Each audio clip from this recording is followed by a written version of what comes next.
त्र्यंबकं यजामहे सुगंधिं पुष्टिवर्धनम् उर्वारुकमिव बन्धनान् मृत्योर्मुक्षीयमामृतात्।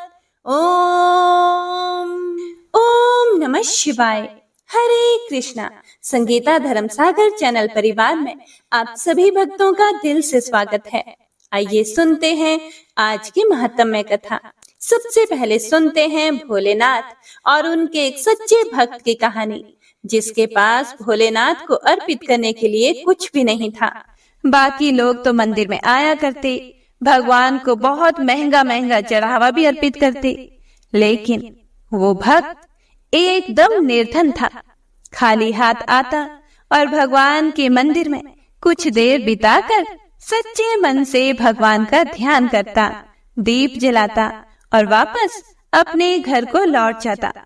कहते हैं कि जब भी हम किसी को सुख देते हैं तो बदले में हमें भी सुख मिलता है। कभी कभी देर से मिलता है, लेकिन मिलता जरूर है। और भोलेनाथ तो अपने भक्तों पर बहुत जल्दी प्रसन्न हो जाते हैं, इसीलिए तो भोलेनाथ कहे जाते हैं। बहुत दयालु हैं। कहते हैं अगर हम सच्चे मन से भगवान को पुकारें तो हम कितनी भी मुश्किल में क्यों ना हो, भगवान हमारे दुखों को दूर जरूर करते हैं और हमारी जो भी इच्छा है वह भी पूर्ण करते हैं। तो आज की जो कहानी है वह भोलेनाथ के भक्त की कहानी है, और इस कहानी को उन लोगों को जरूर सुनना चाहिए जो कि भोलेनाथ को कुछ भी अर्पित नहीं कर पाते हैं और फिर ये सोचते हैं कि आज सोमवार का दिन था या आज मासिक शिवरात्रि थी, आज भोलेनाथ का दिन था और बाकी सब ने तो भगवान को बेलपत्र, भांग, धतूरा, पंचामृत सभी कुछ अर्पित किया। आपके पास चढ़ाने के लिए केवल एक लोटा गंगा जल था और केवल तेल का ही एक दीपक था जो जलाने के लिए था। हे प्रिय भक्तों, इस कहानी से आपको ये भी जानने को मिलेगा कि आखिरकार भगवान कैसे प्रसन्न होते हैं, किस तरह की भक्ति से भगवान प्रसन्न होते हैं। तो एक बार की बात है, एक नगर में भगवान शिव का एक भव्य मंदिर था। बहुत सुंदर मंदिर था, जहाँ भगवान शिव पूरे परिवार के साथ विराजमान थे। वहां पर हर वर्ष दूर दूर से भक्तजन शिव जी के दर्शन करने के लिए आते थे। सावन का महीना चल रहा था। दूर दूर से कांवड़िए कांवड़ लेकर भगवान शिव का जलाभिषेक करने आए हुए थे। मंदिर पूरा भक्तों की भीड़ से भरा हुआ था। तभी अचानक आकाश में बिजली कड़की और सोने का एक थाल उसी जगह से उतरा। उसी के साथ एक भविष्यवाणी भी हुई कि जो कोई भी मनुष्य भगवान शिव का सच्चा भक्त और प्रेमी होगा, उसी को यह थाल मिलेगा। मंदिर के भवन में उपस्थित सभी लोगों ने यह भविष्यवाणी साफ साफ सुनी और सुनते ही धीरे धीरे सभी लोग इकट्ठे हो गए। सोने का थाल था तो सभी लोग चाहते थे कि यह थाल हमें ही मिले। जो लोग मंदिर की व्यवस्था देखते थे, यानी कि हर दिन मंदिर में साफ सफाई की व्यवस्था देखते थे, मंदिर में हर दिन पूजा पाठ की व्यवस्था देखते थे, उन्हें तो यह बिल्कुल विश्वास था और विश्वास भी पूरा था कि यह थाल तो हमें ही मिलेगा, क्योंकि हम ही हैं जो इस मंदिर की देखभाल भी करते हैं और सच्ची सेवा भी करते हैं और सबसे पहले पूजा भी हम ही इस मंदिर में करते हैं। तो इस तरह से उन्हें तो पूरा विश्वास था। इसीलिए वह भीड़ में सबसे आगे जाकर खड़े हो गए कि हम इस थाल को सबसे पहले छुएंगे। सबसे पहले एक पंडित जी आए और बोले कि देखिए, मैं भगवान का हर दिन नियम से अभिषेक करता हूँ, इसीलिए मैं ही भोलेनाथ का सबसे सच्चा प्रेमी और भक्त हूँ, इसीलिए ये थाल तो मुझे ही मिलनी चाहिए। ऐसा कहकर पंडित जी ने सोने का थाल उठाया। जैसे ही पंडित जी ने थाल को छुआ, वह थाल सोने की जगह पीतल का हो गया। वो पीतल में बदल गया, जिसे देखकर पंडित जी बड़े शर्मिंदा हुए। उन्होंने थाल को उसकी जगह पर रख दिया और वहां से दूर खड़े हो गए। इसी तरह वहां पे भीड़ में उपस्थित लोगों ने बारी बारी से खुद को आजमाया। बाकी जितने भी लोग वहां पर थे वह सभी आते, थाल को छूते और थाल कभी मिट्टी का तो कभी पीतल का बन जाता। वह थाल सोने का नहीं रहता था। इस तरह वह थाल को उसी जगह रखकर वापस आ जाते थे। इसके बाद जब उस नगर के राजा को इस बारे में पता चला तो राजा दौड़े दौड़े आए। राजा थे, धन सुख संपत्ति की कोई कमी नहीं थी। राजा सोचने लगे कि मैंने महादेव के मंदिर में बहुत भारी दान दक्षिणा दी है, मंदिर निर्माण में भी मैंने सहयोग किया है, इसीलिए यह थाल तो मुझे ही मिलना चाहिए। ऐसा कहकर जैसे ही राजा आगे बढ़े और जैसे ही थाल उठाया, थाल तांबे का हो गया। यह देखकर महाराज भी बड़े शर्मिंदा हुए। थाल को वापस चुपचाप उसी जगह पर रखकर एक तरफ खड़े हो गए। इसके बाद इसी तरह एक से बढ़कर एक दानी महात्मा और भक्त पधारे, लेकिन किसी के हाथ में थाल पीतल का हो गया और किसी के हाथ में तांबे का हो गया और किसी के हाथ में मिट्टी का हो गया। सोने का तो रहा ही नहीं। तब सभी लोगों को पता चल गया कि हम में से कोई भी महादेव का सच्चा भक्त है ही नहीं, यानी कि अब तक हमने अपने जीवन में महादेव की जो पूजा भक्ति की है वो सच्ची थी ही नहीं। वो सभी में स्वार्थ या झूठ था, दिखावा था। उसी समय एक गरीब किसान का वहां आना हुआ। बेचारा महीनों बाद आज चातुर्मास के शुभ अवसर पर भोलेनाथ के दर्शन करने आया हुआ था। चातुर्मास का समय कभी भी बुरा नहीं होता। चातुर्मास के समय में शुभ मांगलिक कार्य नहीं किए जाते, लेकिन इन 4 महीनों में भगवान की भक्ति जरूर करनी चाहिए। पूजा पाठ से संबंधित जैसे कि आप भजन, कीर्तन, महापुराणों की कथाओं का पाठ या श्रवण इन दिनों में कर सकते हैं। तो चातुर्मास के शुभ अवसर पर बेचारा बहुत दिनों के बाद वो भोलेनाथ के दर्शन करने आया हुआ था। एक तो गरीबी, ऊपर से गृहस्थी के बोझ तले दबा हुआ। वह गरीब दिन रात खेतों में मेहनत मजदूरी करके अपना और अपने परिवार का गुजारा किया करता था। अभी रास्ते में ही आ रहा था कि कोई भिखारी उसे मिल गया और कुछ मांगने लग गया। इस किसान को उस पर दया आ गई।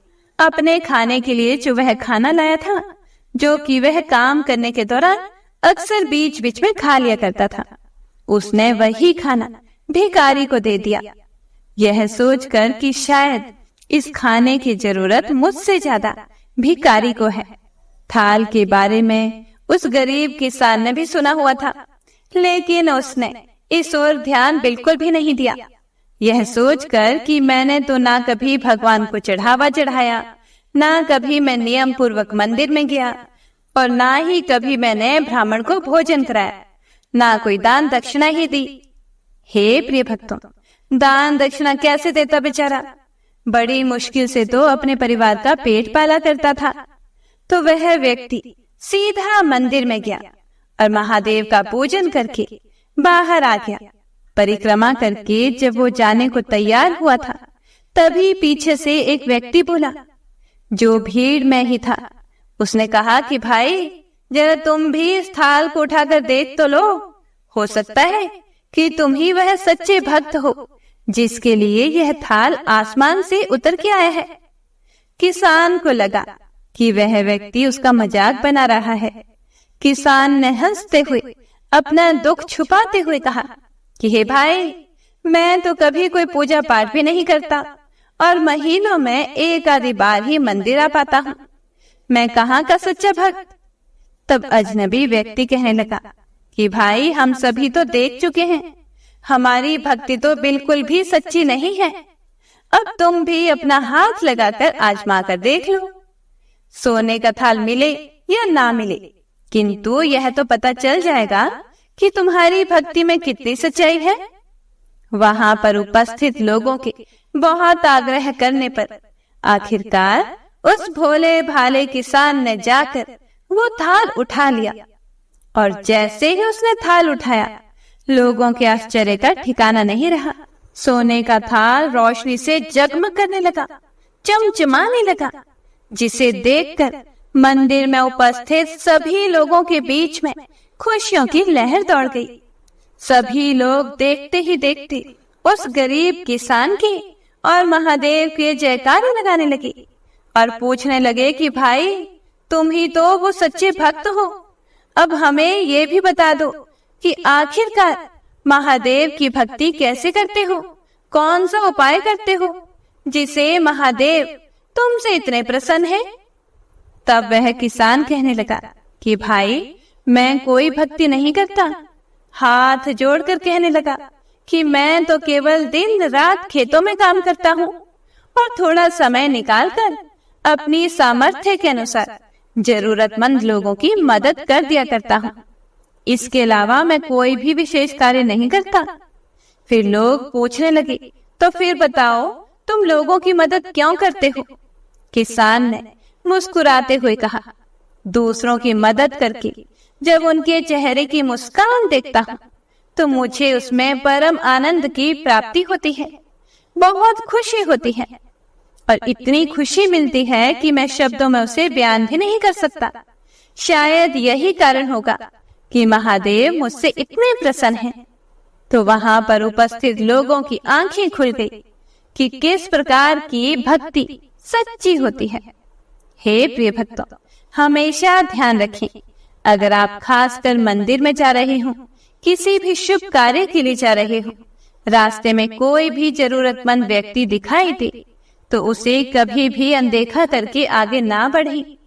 क्या पता भगवान के स्वरूप में आपके पास आपकी परीक्षा लेने के लिए आ जाएं। कुछ ना कुछ जो भी आपकी सामर्थ्य हो, कुछ ना कुछ उस जरूरतमंद व्यक्ति को आप जरूर दें। और देखिए, हमारे पास यदि कुछ भी नहीं होता तो जरूरी नहीं कि हम पैसों से ही किसी की मदद कर सकें। हम किसी का मनोबल बढ़ा सकते हैं और किसी की दुख तकलीफ को पूछकर उसकी परेशानी का हल उसे बता सकते हैं। हम किसी ना किसी रूप में यदि किसी भी जरूरतमंद की मदद करेंगे तो महादेव हम पर जरूर प्रसन्न होंगे। तो प्रेम से बोलिए, हर हर महादेव। हे प्रिय भक्तों, तो आइए अब सुनते हैं आज की महात्म्य कथा।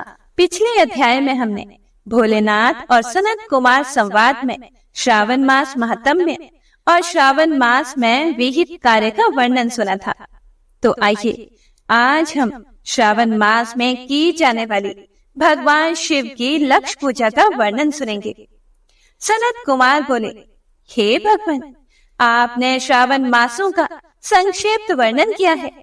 हे स्वामिन, इससे हमारी तृप्ति नहीं हो रही है, इसलिए आप कृपया करके विस्तार से वर्णन करें, जिसे सुनकर हे सुरेश्वर मैं कृतकृत्य हो जाऊंगा। हे प्रिय भक्तों, फिर ईश्वर बोले, हे योगेश, जो बुद्धिमान नक्त व्रत के द्वारा श्रावण मास को व्यतीत करता है, वह 12 महीने में नक्त व्रत करने के फल का भागी होता है।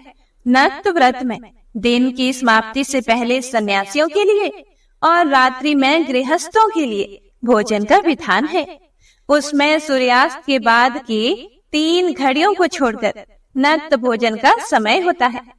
सूर्य के अस्त होने के बाद 3 घड़ी संध्या काल होता है। संध्या वेला में आहार, मैथुन, निद्रा और चौथा स्वाध्याय, इन चारों कर्मों का त्याग कर देना चाहिए। गृहस्थ और यति के भेद से उनकी व्यवस्था के विषय में मुझसे सुनिए। सूर्य के मंद पड़ जाने पर जब अपनी छाया अपने शरीर से दोगुनी हो जाए, उस समय के भोजन को यति के लिए नक्त भोजन कहा गया है। रात्रि भोजन उनके लिए नक्त भोजन नहीं होता है। तारों के दृष्टिगत होने पर विद्वानों ने गृहस्थ के लिए नक्त कहा है। यति के लिए दिन के 8वें भाग के शेष रहने पर भोजन का विधान है। उसके लिए रात्रि में भोजन का निषेध किया गया है। गृहस्थ को चाहिए कि वह विधि पूर्वक रात्रि में नक्त भोजन करे और यति, विधवा तथा विधुर व्यक्ति सूर्य के रहते नक्त व्रत करें। विधुर व्यक्ति यदि पुत्रवान हो तब उसे भी रात्रि में ही नक्त व्रत करना चाहिए। अनाश्रमी हो अथवा आश्रमी हो, अथवा पत्नी रहित हो अथवा पुत्रवान हो, उन्हें रात्रि में नक्त व्रत करना चाहिए। इस प्रकार बुद्धिमान मनुष्य को अपने अधिकार के अनुसार नक्त व्रत करना चाहिए। इस मास में नक्त व्रत करने वाले व्यक्ति परम गति प्राप्त करते हैं। मैं प्रातःकाल स्नान करूंगा, ब्रह्मचार्य व्रत का पालन करूंगा, नक्त भोजन करूंगा, पृथ्वी पर सोऊंगा और प्राणियों पर दया करूंगा। हे देव, इस व्रत को प्रारंभ करने पर यदि मैं मर जाऊं तो हे जगतपते, आपकी कृपा से मेरा व्रत पूर्ण हो। ऐसा संकल्प करके बुद्धिमान व्यक्ति को श्रावण मास में प्रतिदिन नक्त व्रत करना चाहिए। हे प्रिय भक्तों, भोलेनाथ बोले कि इस प्रकार नक्त व्रत करने वाला मुझे अत्यंत प्रिय होता है। ब्राह्मण के द्वारा अथवा स्वयं ही अतिरुद्र, महारुद्र अथवा रुद्र मंत्र से महीने भर प्रतिदिन अभिषेक करना चाहिए। हे वत्स, मैं उस व्यक्ति पर प्रसन्न हो जाता हूँ, क्योंकि मैं जल धारा से अत्यंत प्रीति रखने वाला हूँ। अथवा रुद्र मंत्र के द्वारा मेरे लिए अत्यंत प्रीतिकर होम प्रतिदिन करना चाहिए। अपने लिए जो भी भोज्य पदार्थ अथवा सुखोपभोग की वस्तु अति प्रिय हो, संकल्प करके उन्हें श्रेष्ठ ब्राह्मण को प्रदान करके स्वयं महीने भर उन पदार्थों का त्याग करना चाहिए। हे मुने, अब इसके बाद उत्तम लक्ष्य पूजा विधि को सुनिए। लक्ष्मी चाहने वाले अथवा शांति की इच्छा वाले मनुष्य को लक्ष्य बिल्व पत्रों या लक्ष्य दुर्वा दलों से शिव की पूजा करनी चाहिए। आयु की कामना करने वालों को चंपा के लक्ष्य पुष्पों तथा विद्या चाहने वाले व्यक्तियों को मल्लिका या चमेली के लक्ष्य पुष्पों से श्री हरि की पूजा करनी चाहिए। शिव तथा विष्णु की प्रसन्नता तुलसी के दलों से सिद्ध होती है। पुत्र की कामना करने वाले को कटेरी के दलों से शिव तथा विष्णु का पूजन करना चाहिए। बुरे स्वपन की शांति के लिए धान्य से पूजन करना प्रशस्त होता है। देव के समक्ष निर्मित किए गए रंगवली आदि से विभिन्न रंगों से रचित पद्म, स्वस्तिक और चक्र आदि से प्रभु की पूजा करनी चाहिए। इस प्रकार सभी मनोरथों की सिद्धि के लिए सभी प्रकार के पुष्पों से यदि मनुष्य लक्ष्य पूजा करे तो शिव जी प्रसन्न होंगे। उसके बाद उद्यापन करना चाहिए, मंडप निर्माण करना चाहिए और मंडप के त्रिभाग परिमाण में वेदिका बनानी चाहिए। उसके बाद पुण्य वाचन करके आचार्य का वरण करना चाहिए और उस मंडप में प्रविष्ट होकर गीत तथा वाद्य के शब्दों और तीव्र वेद ध्वनि से रात्रि में जागरण करना चाहिए। इसके बाद प्रातःकाल भली भांति स्नान करके पवित्र हो जाना चाहिए और अपनी शाखा में निर्दिष्ट विधान के अनुसार वेदिका निर्माण करना चाहिए। उसके बाद मूल मंत्र से या गायत्री मंत्र से या फिर शिव के सहस्त्र नामों के द्वारा तिल तथा घृत मिश्रित खीर से होम कराना चाहिए अथवा जिस मंत्र से पूजा की गई है उसी से होम करके पूर्णाहुति डालनी चाहिए। इसके बाद वस्त्र, अलंकार तथा भूषणों से भली भांति आचार्य का पूजन करना चाहिए। उसके बाद अन्य ब्राह्मणों का पूजन करना चाहिए और उन्हें दक्षिणा देनी चाहिए। जिस वस्तु से उमापति शिव की लक्ष्य पूजा की हो उसका दान करना चाहिए। स्वर्णमयी मूर्ति बनाकर शिव की पूजा करनी चाहिए। यदि दीप कर्म किया हो तो उस दीपक का दान करना चाहिए। चांदी का दीपक और स्वर्ण की वर्तिका अर्थात बत्ती बनाकर उसे घो घृत से भरकर सभी कामनाओं और अर्थ की सिद्धि के लिए उसका दान करना चाहिए। इसके बाद प्रभु से क्षमा प्रार्थना करनी चाहिए और अंत में 100 ब्राह्मणों को भोजन कराना चाहिए। हे मुनि, जो भी मनुष्य इस प्रकार पूजा करता है मैं उस पर प्रसन्न होता हूँ। उसमें भी जो श्रावण मास में पूजा करता है उसका अनंत फल मिलता है। हे प्रिय भक्तों, आगे शिव शंकर बोले, यदि अपने लिए अत्यंत प्रिय कोई वस्तु मुझे अर्पण करने के विचार से इस मास में कोई त्यागता है, तो अब उसका फल भी सुनिए। इस लोक में तथा परलोक में उसकी प्राप्ति लाख गुना अधिक होती है। सकाम करने से अभिलाषित सिद्धि होती है और निष्काम करने से परम गति मिलती है। इस मास में रुद्राभिषेक करने वाला मनुष्य उसके पाठ की अक्षर संख्या से एक एक अक्षर के लिए करोड़ करोड़ वर्षों तक रुद्र लोक में प्रतिष्ठा प्राप्त करता है। पंचामृत का अभिषेक करने से मनुष्य अमृत तत्व को प्राप्त करता है। इस मास में जो भी मनुष्य भूमि पर शयन करता है उसका फल भी मुझसे सुनिए। हे द्विज श्रेष्ठ, वह मनुष्य 9 प्रकार के रत्नों से जड़ी हुई सुंदर वस्त्र से आच्छादित, बिछे हुए कोमल गद्दे से सुशोभित, देश तकियों से युक्त, रम्य स्त्रियों से विभूषित, रत्न निर्मित दीपों से मंडित तथा अत्यंत मृदु और गरुड़ाकार प्रवाल मणि निर्मित अथवा हाथी दांत की बनी हुई अथवा चंदन की बनी हुई उत्तम तथा शुभ शैया प्राप्त करता है। इस मास में ब्रह्मचर्य का पालन करने से वीर्य की दृढ़ पुष्टि होती है।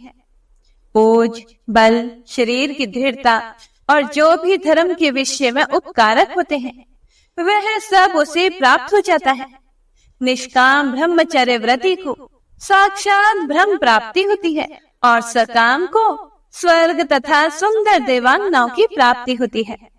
इस मास में दिन रात अथवा केवल दिन में अथवा भोजन के समय मौन व्रत धारण करने वाला भी महान वक्ता हो जाता है। व्रत के अंत में घंटा और पुस्तक का दान करना चाहिए। मौन व्रत के महात्म्य से मनुष्य सभी शास्त्रों में कुशल तथा वेद वेदांग में पारंगत हो जाता है तथा बुद्धि में बृहस्पति के समान हो जाता है। मौन धारण करने वाले का किसी से कलह नहीं होता, इसीलिए मौन व्रत अत्यंत उत्कृष्ट है। हे प्रिय भक्तों, आगे भोले शंकर सनत कुमार को धारणा पारणा, मासोपवास व्रत और रुद्रवर्ती व्रत वर्णन में सुगंधा का आख्यान सुना रहे हैं, तो ध्यान पूर्वक सुनिएगा। शिव बोले, हे सनत कुमार, अब मैं धारण पारण व्रत का वर्णन करूंगा। प्रतिपदा के दिन से आरंभ करके सर्वप्रथम पुण्य वाचन कराना चाहिए। इसके बाद मेरी प्रसन्नता के लिए धारण पारण व्रत का संकल्प करना चाहिए। एक दिन धारण व्रत करें और दूसरे दिन पारण व्रत करें। धारण में उपवास तथा पारण में भोजन होता है। श्रावण मास के समाप्त होने पर सबसे पहले पुण्य वाचन कराना चाहिए। उसके बाद हेमानद, आचार्य तथा अन्य ब्राह्मणों का वरण करना चाहिए। तत्पश्चात पार्वती तथा शिव की स्वर्ण निर्मित प्रतिमा को जल से भरे हुए कुंभ पर स्थापित करके रात में भक्ति पूर्वक पूजन करना चाहिए तथा पुराण श्रवण आदि के साथ रात भर जागरण करना चाहिए। प्रातः काल अग्नि स्थापन करके विधि पूर्वक होम करना चाहिए। त्र्यंबक इस मंत्र से तिल मिश्रित भात की आहुति डालनी चाहिए। उसी प्रकार शिव गायत्री मंत्र से घृत मिश्रित भात की आहुति डालें और फिर से षडाक्षर मंत्र से खीर की आहुति प्रदान करें। उसके बाद पूर्णाहुति देकर होम शेष का समापन करना चाहिए। इसके बाद में ब्राह्मणों को भोजन कराना चाहिए तथा साथ ही आचार्य की पूजा करनी चाहिए। हे महाभाग, इस प्रकार से उद्यापन संपन्न करके मनुष्य ब्रह्म हत्या आदि पातकों से मुक्त हो जाता है। इसमें कोई भी संदेह नहीं है। इसीलिए इस महाव्रत को अवश्य करना चाहिए। हे मुने, अब श्रावण मास में उपवास की विधि को आदर पूर्वक सुनिए। प्रतिपदा के दिन प्रातः काल इस व्रत का संकल्प करें। स्त्री हो या पुरुष, मन तथा इंद्रियों को नियंत्रित करके इस व्रत को करें। अमावस्या तिथि को लोक का कल्याण करने वाले वृषध्वज शंकर की अर्चना पूजा षोडश उपचारों से करें। उसके बाद अपनी सामर्थ्य के अनुसार वस्त्र तथा अलंकार आदि से ब्राह्मणों का पूजन करें, उन्हें भोजन कराएं तथा प्रणाम करके विदा करें। इस प्रकार से किया गया मास उपवास व्रत मेरी प्रसन्नता कराने वाला है। हे सनत कुमार, मनुष्य को सभी सिद्धियां प्रदान करने वाले लक्ष्य संख्या परिमित रुद्रवर्ती व्रत के विधान को सावधान होकर सुनिए। अत्यंत आदर पूर्वक कपास के 11 तंतुओं से बत्तियां बनानी चाहिए। वे रुद्रवर्ती नाम वाली बत्तियां मुझे प्रसन्न करने वाली हैं। मैं श्रावण मास में भक्ति पूर्वक दिवान के देव गौरीपति महादेव का इन 1 लक्ष्य संख्या वाली बत्तियों से निराजन करूंगा। इस प्रकार श्रावण मास के प्रथम दिन विधि पूर्वक संकल्प करके महीने भर प्रतिदिन शिव जी का पूजन करके 1000 बत्तियों से निराजन करें और अंतिम दिन 71,000 बत्तियों से निराजन करें, अथवा प्रतिदिन 3000 बत्तियां आदर पूर्वक अर्पण करें और अंतिम दिन 13,000 बत्तियां समर्पित करें, अथवा एक ही दिन सभी 1 लाख बत्तियों को मेरे समक्ष जलाएं। प्रचुर मात्रा में घी में भिगोई जो स्निग्ध बत्तियां होती हैं, वे मुझे प्रिय हैं। तत्पश्चात मुझ विश्वेश्वर का पूजन करके कथा श्रवण करें। फिर सनत कुमार बोले, हे देव, हे जगन्नाथ, कृपया करके आप मुझे उस व्रत का प्रभाव बताएं। हे प्रभु, इस व्रत को सर्वप्रथम किसने किया तथा इसके उद्यापन में क्या विधि होती है? फिर भगवान शिव बोले, हे ब्रह्मपुत्र, व्रतों में उत्तम इस रुद्रवर्ती व्रत के विषय में सावधान होकर सुनिए। यह व्रत महापुण्यप्रद, सभी उपद्रवों का नाश करने वाला, प्रीति तथा सौभाग्य देने वाला, पुत्र पौत्र समृद्धि प्रदान करने वाला, व्रत करने वाले के प्रति शंकर जी की प्रीति उत्पन्न करने वाला तथा परम पद शिवलोक को देने वाला है। तीनों लोकों में इस रुद्रवर्ती के समान कोई उत्तम व्रत नहीं है। इस संबंध में लोग यह प्राचीन दृष्टांत देते हैं। क्षिप्रा नदी के रम्य तट पर उज्जैनी नामक सुंदर नगरी थी। उस नगरी में सुगंधा नामक एक परम सुंदरी वीरांगना थी। उसने अपने साथ संसर्ग के लिए अत्यंत दुस्सह शुल्क निश्चित किया था। 100 स्वर्ण मुद्रा देकर संसर्ग करने की शर्त रखी थी। उस सुगंधा ने युवकों तथा ब्राह्मणों को भ्रष्ट कर दिया था। उसने राजाओं तथा राजकुमारों को नग्न करके उनके आभूषण आदि लेकर उनका बहुत तिरस्कार किया। इस प्रकार उस सुगंधा ने बहुत लोगों को लूटा था। उसके शरीर की सुगंध से कोस भर का स्थान सुगंधित रहता था। वह पृथ्वी तल पर रूप, लावण्य और कांति की मानो निवास स्थली थी। वह 6 रागों और 36 रागनियों के गायन में तथा उनके अन्य बहुत से भेदों की भी गान क्रिया में अत्यंत कुशल थी। वह नृत्य में रंभा आदि देवांगनाओं को भी तिरस्कृत कर देती थी और अपने एक एक पग पर अपनी गति से हाथियों तथा हंसों का उपहास करती थी। किसी दिन वह सुगंधा कटाक्षों तथा बहु चालान के द्वारा काम बाणों को छोड़ती हुई क्रीड़ा करने के विचार से क्षिप्रा नदी के तट पर गई। उसने ऋषियों के द्वारा सेवित मनोरम नदी को देखा। वहां कई विप्र ध्यान में लगे हुए थे तथा कई जप में लीन थे। कई शिवार्चन में रत थे तथा कई विष्णु के पूजन में तल्लीन थे। हे महामुनि, उसने उन ऋषियों के बीच में विराजमान मुनि वशिष्ठ को देखा। उनके दर्शन के प्रभाव से उसकी बुद्धि धर्म में प्रवृत्त हो गई। जीवन तथा विशेष रूप से विषयों से उसकी विरक्ति हो गई। वह अपना सिर झुकाकर बार बार मुनि को प्रणाम करके अपने पांव की निवृत्ति के लिए मुनि श्रेष्ठ वशिष्ठ जी से कहने लगी। सुगंधा बोली, हे अनाथनाथ, हे विप्रेंद्र, हे सर्व विद्या विशारद, हे योगीश, मैंने बहुत से पाप किए हैं। इसीलिए हे प्रभु, उन समस्त पापों के नाश के लिए मुझे उपाय बताइए। ईश्वर बोले, हे सनत कुमार, उस सुगंधा के इस प्रकार कहने पर वे दीन वत्सल मुनि वशिष्ठ अपनी ज्ञान दृष्टि से उसके कर्मों को जानकर आदर पूर्वक कहने लगे, तुम सावधान होकर सुनो। जिस पुण्य से तुम्हारे पाप का पूर्ण रूप से नाश हो जाएगा, वह सब मैं तुमसे अब कह रहा हूं। हे भद्रे, तीनों लोकों में विख्यात वाराणसी में जाओ। वहां जाकर तीनों लोकों में दुर्लभ महान पुण्य देने वाले तथा शिव के लिए अत्यंत प्रीतिकर रुद्रवर्ती नामक व्रत को उस क्षेत्र में करो। हे भद्रे, इस व्रत को करके तुम परम गति प्राप्त करोगी। फिर ईश्वर बोले, तब उसने अपना धन लेकर सेवक तथा मित्र सहित काशी में जाकर वशिष्ठ के द्वारा बताए गए विधान के अनुसार व्रत किया। इस प्रकार उस व्रत के प्रभाव से वह सशरीर उस शिवलिंग में विलीन हो गई। हे सनत कुमार, इस प्रकार जो भी स्त्री इस परम दुर्लभ व्रत को करती है, वह जिस जिस अभीष्ट पदार्थ की इच्छा करती है उसे निःसंदेह प्राप्त करती है।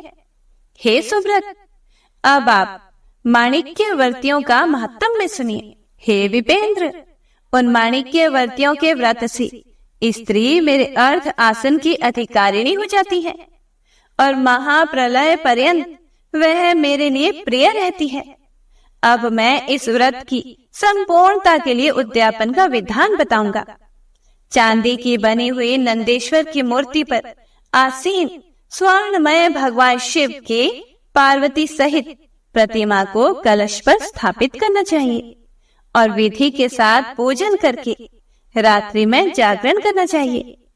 इसके बाद प्रातः काल नदी में निर्मल जल में विधि पूर्वक स्नान करके 11 ब्राह्मणों सहित आचार्य का वरण करना चाहिए।